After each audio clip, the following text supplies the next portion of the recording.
Halo, Assalamualaikum warahmatullahi wabarakatuh, Sobat Bonsai Mania Indonesia, dimanapun berada, salam sejahtera. Pada kesempatan kali ini saya akan bikin video tentang perbedaan antara beringin dolar Korea atau biasa disebut beringin Korea, Ficus microcarpa var, dengan beringin ibrik atau Ficus retusa. Ya, ini adalah pengalaman saya waktu masih pertama-tama mau terjun ke dunia perbonsaian. Ini adalah penampakan beringin ibrik. Sekilas memang dari daunnya hampir sama ya dengan beringin Korea. Waktu pertama kali saya bolang ini pernah kecelek atau kena prank oleh beringin ibrik.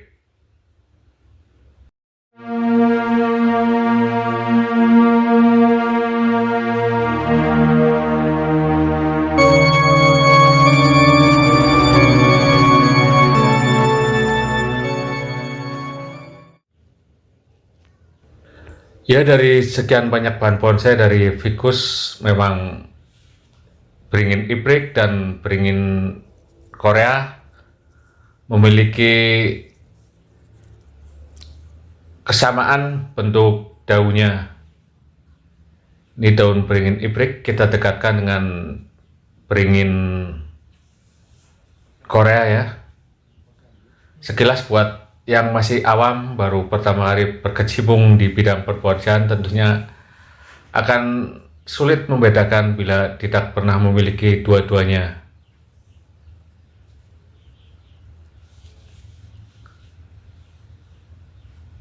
Yang membedakan yaitu bila beringin ibrik sudah besar, dia daunnya juga ikut membesar atau melebar.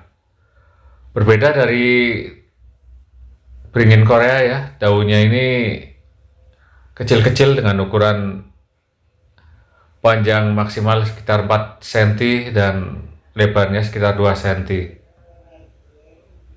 Tapi biasanya nanti kalau sudah di bonsai dua-duanya akan memiliki ukuran daun yang sama kecil, jadi agak sulit dibedakan.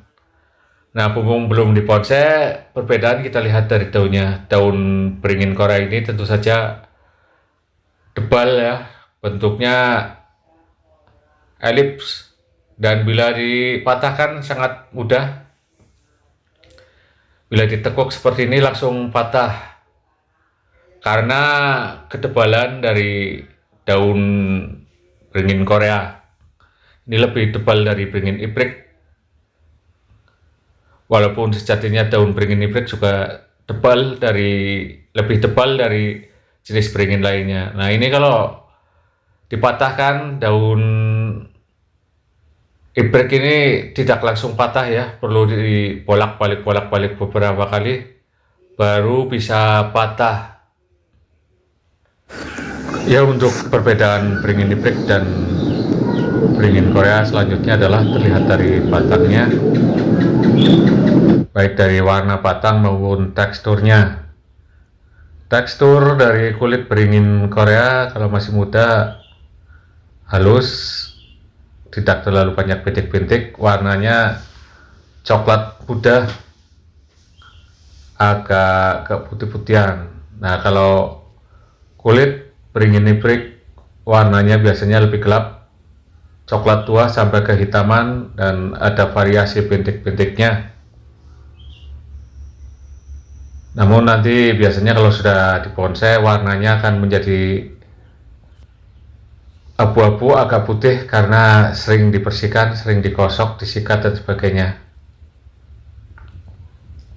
Kalau sudah jadi bonsai agak sulit juga membedakan kulit beringin ibrik dengan kulit beringin Korea.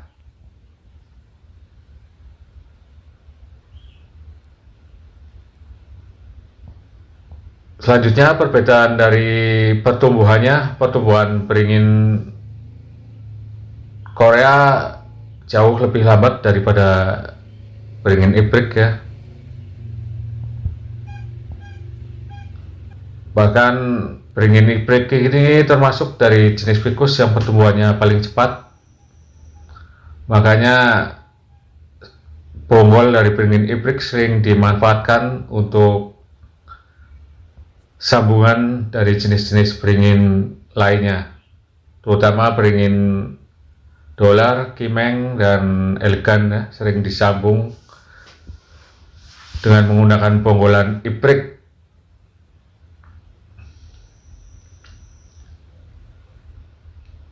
Sifat selanjutnya dari beringin dolar mudah disambungkan ke bonggolan dari jenis beringin ibrik maupun beringin lainnya, sebagai atasan tentunya ya. Berbalik dengan sifat dari beringin ibrik ini, cuma bisa disambung bonggolannya dengan ditempel atau disisipkan dengan stack dari beringin jenis lainnya, terutama beringin dolar Korea ini. Tapi kalau beringin potongan dari beringin ibrik ini susah untuk disambungkan dengan bonggolan beringin yang lainnya. Lalu dari buahnya, buah beringin dolar biasanya berwarna hijau kalau masih muda, dan kalau sudah matang warnanya bisa merah kehitaman, ada juga yang ungu kecoklatan.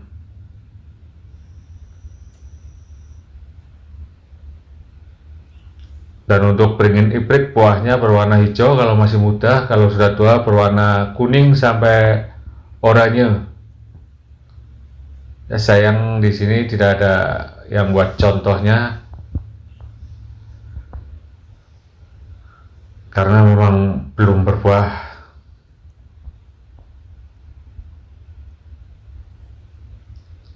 Dan untuk sifat-sifat lainnya hampir sama saja, baik dari sifat untuk media tanamnya, rata-rata menggunakan tanah berpasir ya, yang cocok untuk jenis berbagai macam ibrik. Begitupun dalam perawatannya juga sama saja, tidak terlalu rewel. Oke sobat, demikian tadi video saya kali ini, yaitu perbedaan beringin ibrik dan beringin Korea. Sampai jumpa di lain video. Wassalamualaikum warahmatullahi wabarakatuh.